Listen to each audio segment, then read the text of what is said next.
నల్ల కలువ పార్ట్ 7.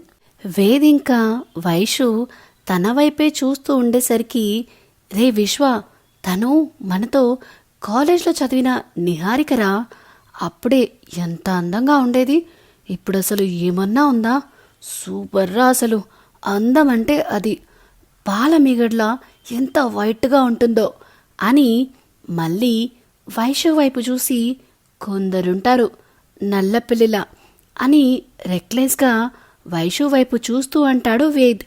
వేద్ మాటలకి బాధనిపించి అక్కడి నుంచి వెళ్ళిపోతుంది వైషు.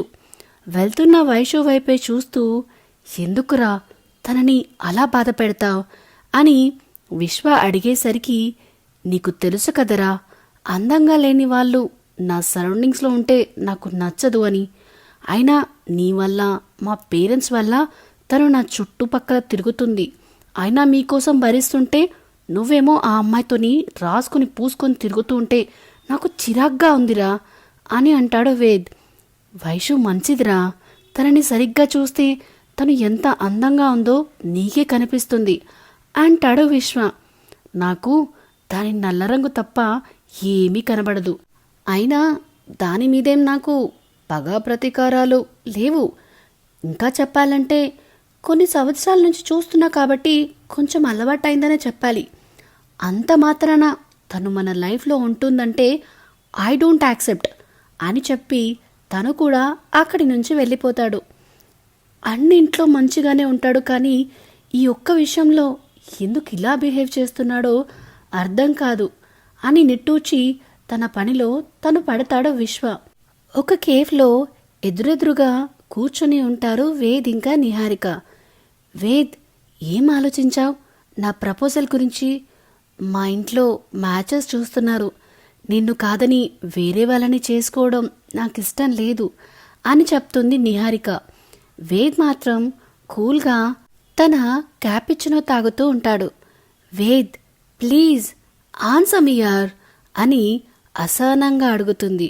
ఇన్ని రోజులు చేస్తున్నాడు ఏదో ఒకటి తేల్చకుండా అని. వేద్కి కూడా ఇంట్లో ప్రెషర్ పెరుగుతుంది. నేను ఒప్పుకున్నా ఒప్పుకోకున్నా ఇంకో 5 monthsలో నా మ్యారేజ్ ఎలా అయినా చేస్తారు. ఈ నిహారిక ఎలాగో అందంగా ఉంది కాబట్టి పెళ్లి చేసుకుంటే సరిపోతుంది.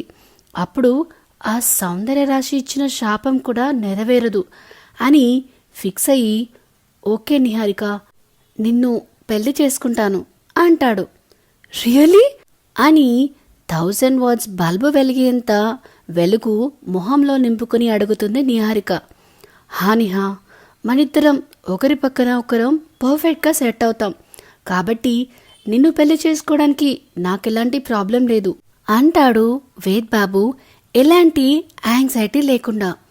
థ్యాంక్ యూ వేద్ అని ముందుకు వంగి తన బుగ్గన కిస్ పెట్టబోతుంటే, స్టాప్ స్టాప్, ఇప్పుడు ఇవన్నీ ఇంట్రెస్ట్ లేవు నాకు, అన్నీ పెళ్ళయ్యాక అనగానే ఓకే అని నవ్వుతూ కూర్చుంటుంది. ఇక వెళ్దామా అని వేద్ అడిగితే, ఒకసారి నువ్వు వచ్చి మా డాడీతో మాట్లాడితే బాగుంటుంది వేద్ అని అంటే, నేనెందుకు మాట్లాడడం, మా పేరెంట్స్ వచ్చి మాట్లాడతారు అని చెప్తాడు వేద్. అలా కాదు వేద్, ఒకసారి నువ్వు వస్తే బాగుంటుంది. మా డాడీ నువ్వు నన్ను ఎప్పటికీ లవ్ చేయవు అన్నట్టు మాట్లాడాడు. ఒకసారి నువ్వు వచ్చి మాట్లాడితే నాకు కొంచెం బాగుంటుంది అని చెప్తుంది నిహారిక. కానీ నేను నిన్ను ప్రేమించట్లేదు కదా అని వేద్ అనగానే వియర్డ్గా చూస్తుంది నిహారిక. హా నిహా, నేనేం నిన్ను ప్రేమించి పెళ్లి చేసుకోవాలి అనుకోవట్లేదు. నీ అందం నా పక్కన సరిపోతుంది, అందుకే నేను నీతో పెళ్లి కొప్పుకున్నాను అని క్లియర్గా చెప్తాడు వేద్ బాబు. నిహారికకి ఆ మాటలు కొంచెం ఇబ్బందిగా అనిపించినా పెళ్ళయ్యాక ప్రేమిస్తాడులే అనే అత్యాశతో, అయినా సరే వేద్, ఒకసారి వచ్చి నన్ను పెళ్లి చేసుకోవడం ఇష్టమే అని చెప్తే చాలు, తర్వాత మన పేరెంట్స్ మాట్లాడుకుంటారు మిగిలిన విషయాలు అని బ్రతిమిలాడుతుంది నిహారిక. ఈ ఒక్కసారి వస్తా, ఇంకోసారి నాకు నచ్చినది చేయమంటే అసలు చేయను, నాకు నచ్చినట్టే ఉంటాను అని క్లియర్గా చెప్తాడు వేద్ బాబు. సరే బాబా, ఎప్పుడు వస్తావు అని అంటే, రేపు మార్నింగ్ వస్తాలే, ఇక వెళ్తాను, బాయ్ అని చెప్పి అక్కడి నుంచి వెళ్ళిపోతాడు వేద్. వైషు, వాడి మాటలు పట్టించుకోకు ప్లీజ్ అని బ్రతిమిలాడుతూ తన బైక్ మీద వస్తాడు విశ్వ. తన స్కూటీ పక్కకి ఆపి విశ్వ వైపు చూస్తుంది. తన బైక్ కూడా ఆపి ఏంటి అన్నట్టు చూస్తే, నీ ఫ్రెండ్ మాటలు ఎందుకు పట్టించుకోవద్దు అని సీరియస్గా అడుగుతుంది వైషు.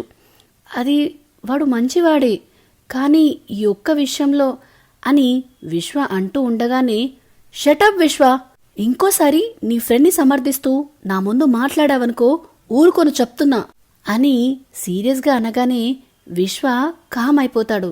అతనికి నచ్చకపోతే ఇప్పుడు నేనేం చేయాలి? నా రంగు ఇంతే, జీవితాంతం అలాగే ఉంటుంది. అలాగని నీ ఫ్రెండ్తో జీవితాంతం మాటలు పడుతూ ఉండాలా?